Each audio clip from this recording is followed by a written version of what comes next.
नमस्कार, मी पंडित गायकवाड आणि आपण पाहत आहात जय महाराष्ट्र आपलं केबल नेटवर्कवरील आमचं हे न्यूज चॅनल ॲक्ट 20 न्यूज. आता पाहूया शहरातील काही महत्त्वाच्या घडामोडी. औरंगाबाद पूर्व आणि मध्य विधानसभा मतदारसंघातील एमआयएमच्या उमेदवारांसाठी एमआयएमचे प्रमुख खासदार असदुद्दीन ओवैसी यांनी शहरात जाहीर सभा घेतल्या. तसेच काही भागातून पदयात्रा करून मतदारांच्या गाठीभेटी घेतल्या. काँग्रेसने मुसलमानांना फक्त मतदानपुरतंच वापरून घेतलं असा आरोप त्यांनी यावेळी केला. भी बता मैंने कहा इम्तियाज जलील खाली मशवरा देते, फैसला मेरा है, एक बार फैसला होगा तो वापिस नहीं किया जा सकता. फिर वो लोग मेरे को कांटेक्ट किए, अजी साहब दंगा हो जाएगा, मेरा आप दंगा होगा, कैसे दंगा होगा बताओ. नहीं दंगा हो सकता, मैं कह रहा हूं नहीं होगा. अरे आपको क्या है, आप हैदराबाद में बैठे, मेरा हजरत हैदराबाद में बैठा हूं, दिल औरंगाबाद की जनता को लेकर आया हूं. फिर मेरे बोलो अब क्या है कि आप लोग चाहे कर लो, मैंने आपसे कोई पूछ ले भाई करना चाह रहा, आपको क्या करना है, जो चाहे करेंगे. इम्तियाज जलील जुलूस निकालने के दिन मेरे को फोन करे, सब भाई बड़ी बड़ी पुलिस के लोग आके मेरे को बोले नको निकलो. मैंने कहा इम्तियाज साहब आप ये बोले ना कि आप बम्बई जाके बम्बई के होम मिनिस्टर को महाराष्ट्र के एक मैसेज देंगे कि उस शख्स को गिरफ्तार करो, उस पर कानूनी कार्रवाई करो. तो आप उनको बोलो तुम मेरे को बम्बई जाने मत दो, अमित शाह यहाँ पे है, मैया जाके इनसे मिल ले दो. पुलिस के लोग बोले ये तो नमाज कम कराने गए तो हमारे गले में ज़कात सदका रोज़े भी डाल देना. तो बोले नहीं आप चले जाओ, शाह साहब को डिस्टर्ब मत करो. इसको सियासत बोलते प्यारे, ये कमजोर लोग नहीं समझ सकते है. जुलूस निकला अल्हम्दुलिल्लाह. मैं लाखों बार सलाम करता हूँ तमाम फर्जंदाने तौहीद को, जो नहीं मालूम मराठवाड़ा से महाराष्ट्र महाराष्ट्र से कहां से आए, जो दुनिया ये समझ रही थी कि नहीं सिर्फ 100 गाड़ियां निकलेंगी. दुनिया ने देख लिया कि नामूस रिसालत के मसले पर अगर किसी ने आवाज उठाई, एहतजाज किया तो उसका नाम इम्तियाज जलील और मंदिर से हमारे गले में ज़कात सदका रोजे भी डाल दे रहा. तो बोले नहीं आप चले जाओ, शाह साहब को डिस्टर्ब मत करो. इसको सियासत बोलते प्यारे, ये कमजोर लोग नहीं समझ सकते. खैर जुलूस निकला अल्हम्दुलिल्लाह. मैं लाखों बार सलाम करता हूं तमाम फर्जंदाने तौहीद को, जो नहीं मालूम मराठवाड़ा से महाराष्ट्र महाराष्ट्र से कहां से आए, जो दुनिया ये समझ रही थी कि नहीं सिर्फ 100 गाड़ियां निकलेंगी. दुनिया ने देख लिया कि नामूस रिसालत के मसले पर अगर किसी ने आवाज उठाई, एहतजाज किया तो उसका नाम इम्तियाज जलील और मजलिस इत्तेहादुल मुस्लिमीन. तो मेरे भाई जुलूस निकल गया. अब ये वायरस कोविड के वायरस वालों को परेशानी शुरू हो गई. अम्मा ये नया काम कर दिया इन्हें. अब इनको समझ में नहीं आया. अच्छा ये जितने खड़े हुए हैं ना मजलिस के खिलाफ, जिनके नाम उर्दू से शुरू होते, जो नासिर के खिलाफ इम्तियाज के खिलाफ खड़े हुए, इनसे पूछो जाके वो गाड़ियों के जुलूस में तू एक गाड़ी दिया क्या? एक गाड़ी तो देना था. कोई गाड़ी तो छोड़ो, ये निकले भी नहीं घर से अपने. अरे जब तुम एक गाड़ी नहीं दे सकते, तुम एक दमड़ी नहीं दे सकते, तो तुम इस गयूर सरजमीन पर बसने वाले फर्जंदाने तौहीद और आशिक रसूल की ओर तुम कैसा मांग सकते? बताओ मेरे को, किस मुंह से तुम वोट मांगने निकले हो? हां तुम्हारे पप्पा मोदी है, पप्पा जी का ऑर्डर हुआ, बोले नाम डाल दे प्यारे, तो आप फौरन अपने मालिक को खुश करने के लिए ये 90 लोग पूरे महाराष्ट्र में अपने नाम डाल दिए, इस उम्मीद पर कि चंदे में कम से कम 100 वोट तो मिल जाएंगे. चंदे में कुछ नहीं मिलेगा इंशाअल्लाह ताला. मुझे यकीन है कि तुम्हारे घर में तुम्हारी मां, तुम्हारा बाप, तुम्हारा बेटा भी मजलिस को वोट देगा इंशाअल्लाह ताला। तुम देख लेना मेरी इस बात को।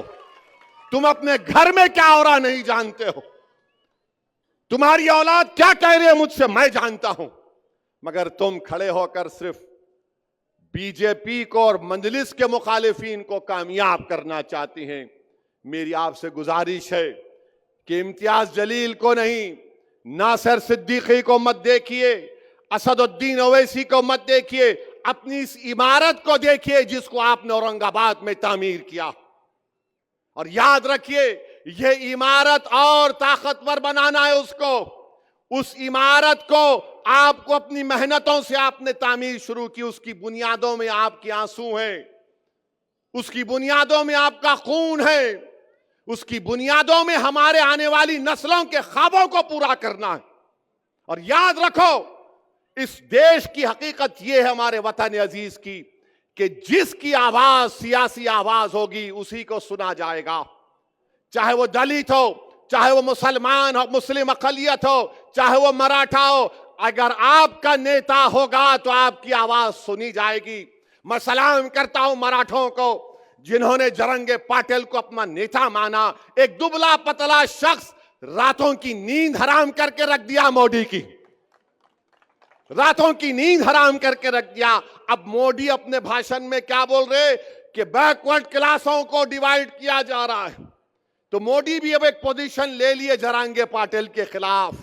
नरेंद्र मोदी इंशाअल्लाह ताला आप जरंगे पाटिल को नहीं हराएंगे, जरंगे पाटिल तुम्हारों को हराएगा इंशाअल्लाह ताला। दोनों मिलके घी चाट रहे, एक घी खा लिए एक चाट रहे। किसने CAA बिल की तायीद की थी पार्लियामेंट में? किसने NRC की तायीद की थी? किसने ट्रिपल तलाक की तायीद की थी? किसने UAPA के कानून की तायीद की थी? किसने जब वक्फ बिल पेश हुआ तो उद्धव ठाकरे के MP नहीं थे लोकसभा में, मैं देखा हूं। कोई उद्धव ठाकरे के MP नहीं थे लोकसभा में, पूरे बाहर चले गए। जब वक्फ का बिल पेश हुआ तो कौन लड़ रहा था? उस वक्फ के कानून के इंट्रोडक्शन पर असदुद्दीन ओवैसी अकेले लड़ रहा था। और मैं आपको आज दिल की बात बता रहा हूं, मुझे माफ कर देना औरंगाबाद के गयूर लोगों, मैं जब अकेला खड़े होकर उसके इंट्रोडक्शन के खिलाफ लड़ रहा था तो दो बार मेरी जबान से निकल गया इम्तियाज मियां उठो, इम्तियाज मियां उठो, मगर इम्तियाज मियां यहां बैठे थे। मेरे भाई, ये वक्फ का कानून मस्जिदों को छीन लेगा अगर यह कानून बनता है। यह कानून बनता है तो दरगाहों को छीन लेगा, ईदगाह की जमीन को छीन लेगा, कब्रिस्तानों को छीन लेगा। इतना गंदा बिल बनाया गया। बताओ, अगर तुम्हारी आवाज होती भारत की पार्लियामेंट में, इम्तियाज अख्तर अली मान अगर कामयाब हो जाते, किसका फायदा होता? आपका होता, संविधान का होता, जमहूरियत का होता। मगर ये कोविड का वायरस फैलाने वाले हमारी सफों में निफाक पैदा कर दिए। इस तरह का वक्फ का बिल पेश किया गया भारत की पार्लियामेंट में। मेरे अजीज दोस्तों और बुजुर्गों, इस कानून के खिलाफ हमको और आपको खड़े होना है। और मुझे यकीन है कि अगर ये बिल हुकूमत नरेंद्र मोदी लेकर आएगी तो एक बात तो यकीन के साथ कहूंगा मैं, जो एहतजाज CAA में हुआ उससे डबल एहतजाज पूरे भारत में होगा। सुन लो नरेंद्र मोदी इंशाअल्लाह ताला। ये बिल को हम नहीं मानते। ये बिल हमारी मस्जिदों को छीनना चाहेगा। अगर ये महाराष्ट्र में कौन विधानसभा में खड़े होकर ये 100 लोग बोलेंगे? अगर ये कानून की तस्दीक कराने के लिए इस कानून के खिलाफ अगर कोई आवाज उठाएगा तो ये लोग उठाएंगे। ये उद्धव ठाकरे, शिंदे, बीजेपी, इनके पैसों पर बिकने वाले लोग जो जमीर बेच रहे हैं, अरे तुम औरंगाबाद को कमजोर कर रहे हो। कौन उसके खिलाफ महाराष्ट्र की विधानसभा में आवाज उठाएगा? नासिर सिद्दीकी खड़ा हो जाएगा, इम्तियाज जलील खड़ा हो जाएगा, फारूक शाह खड़ा हो जाएगा, मुफ्ती इस्माइल खड़े हो जाएंगे, वारिस पठान खड़ा हो जाएगा, फैयाज खड़ा हो जाएगा। मेरे भाई, आवाज की जरूरत है, लड़ने वालों की जरूरत है। आपको फर्क महसूस करना है, एक लड़ने वाले की तरफ से और एक गाने वाले की तरफ से। ये सब गाने वाले हैं, इनको हुक्म होगा, ए ऐसे राग में गा, बोलो ओवैसी के खिलाफ, तबलचियां शुरू हो गए, हारमोनियम लेके ओवैसी ये ओवैसी वो। मेरे भाई, लड़ने वालों की जरूरत है और यही वजह है कि आरएसएस नहीं चाहती कि यहां से नासिर सिद्दीकी और इम्तियाज जलील कामयाब हो जाए। याद रखो, टीपू सुल्तान से गद्दारी करने वाले कौन थे? गद्दारी करने वाले बोलो, कौन थे गद्दारी करने वाले टीपू सुल्तान से? तुम्हारी जबानों को जुम्बिश दो और बोलो, कौन थे? सिराजुद्दौला को धोखा देने वाले कौन थे? करबला के मैदान में इमाम हुसैन के खिलाफ नमाज भी पढ़ते थे और पानी भी बंद करते थे, कौन थे वो लोग? मेरे भाई, तारीख तुमको पुकार पुकार कर कह रही है कि एक पार्लियामेंट के इलेक्शन में इन जालिमों ने हमको डसा, अब असेंबली के इंतखाबात में इनको डसने मत दो। अपने इत्तेहाद को मजबूत बनाओ। मजलिस कभी किसी मजहब के खिलाफ ना थी, ना कभी रहेगी इंशाअल्लाह ताला।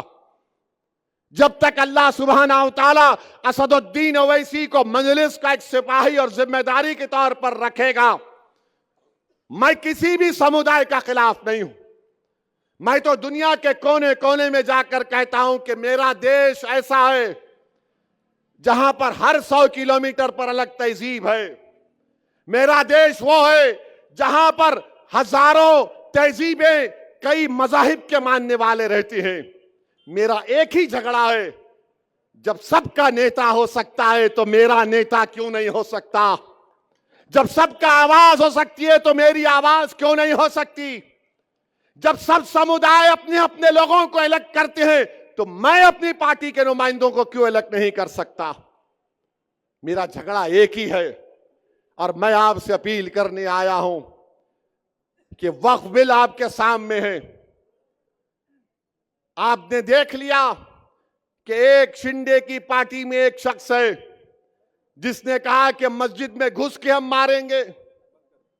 मेरे भाई, बताओ आप, कोई लड़ने वाला ही नहीं है। अब अगर इम्तियाज, नासिर सिद्दीकी, मुफ्ती इस्माइल साहब और फारूक शाह के साथ वारिस पठान और फैयाज, ये लोग चले जाएंगे, हमारी दलित कैंडिडेट भी नागपुर में है, ये हमारे मजलिस के लोग जीत के जाएंगे, तो इसको बोलने से पहले सोचना पड़ेगा कि मस्जिद में घुस के मारेंगे। मोदी जी बोलो इसके पर। संविधान बचाव समितीतर्फे पश्चिम मतदारसंघाचे आघाडीचे उमेदवार राजू शिंदे यांना जाहीर पाठिंबा देण्यात आला आहे।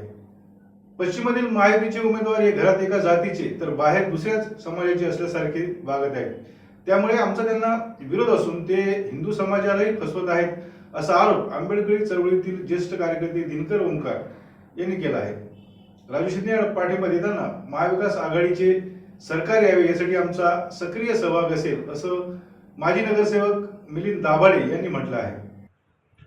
आता राजू शिंदे यांनाच पाठिंबा का? त्याचे कारण असे आहेत की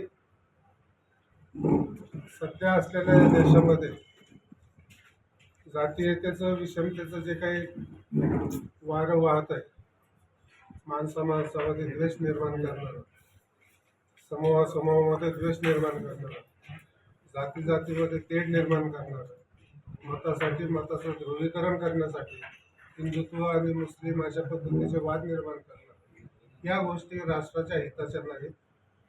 या मुद्द्यावरती कोणी लढवू नये निवडणूक, असं आम्हाला वाटतं। म्हणून महाविकास आघाडीची जी काही विचारधारा आहे ही धर्मनिरपेक्ष मताची विचारधारा असल्यामुळं त्या विचारधारेला पुढे घेऊन नेण्यासाठी आम्ही जे काही उमेदवार उभे केलेले आहेत राजू शिंदे त्यांना पाठिंबा द्यावा हे सांगण्यासाठी आजची भेट आहे। तिन्ही मतदारसंघामध्ये आपली भूमिका काय? ती नंतरचा भाग आहे. आज आम्ही प्रामुख्याने फक्त पश्चिम विधानसभा मतदारसंघ यासाठी ही पत्रकार परिषद आयोजित केली आहे. दादा, सर्व संघटना आपल्या पाठीशी राहतील का दलित? बिलकुल राहतील. आतापर्यंत आमचा अनुभव आहे की आम्ही ठराविक माणसाचे आहोत.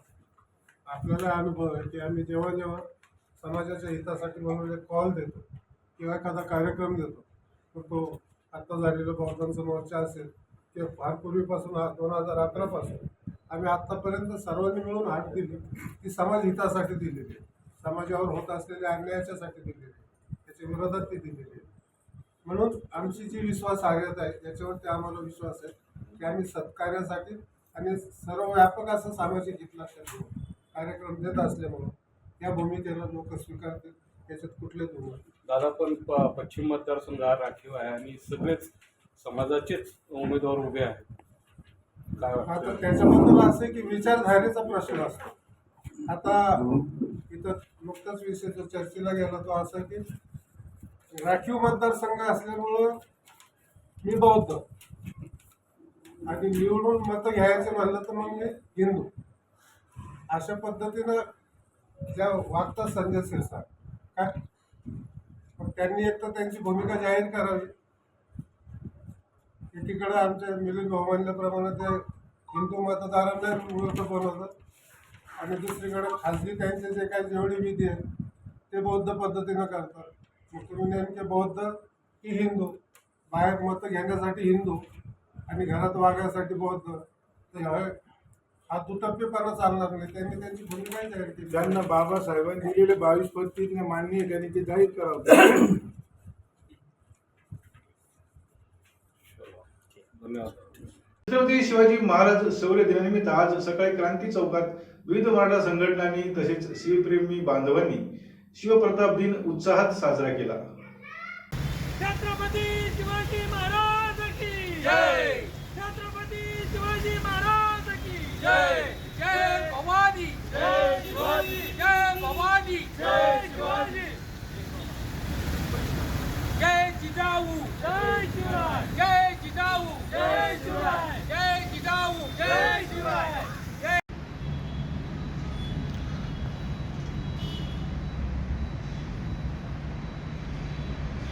जय जिजाऊ, जय शिवराय, जय जिजाऊ, जय शिवराय. शिवप्रताप दिनाचा विजय असो. शिवप्रताप दिनाचा विजय असो.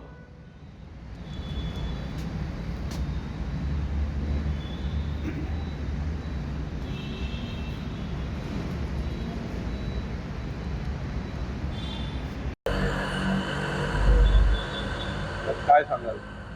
सर्वप्रथम जय शिवराय.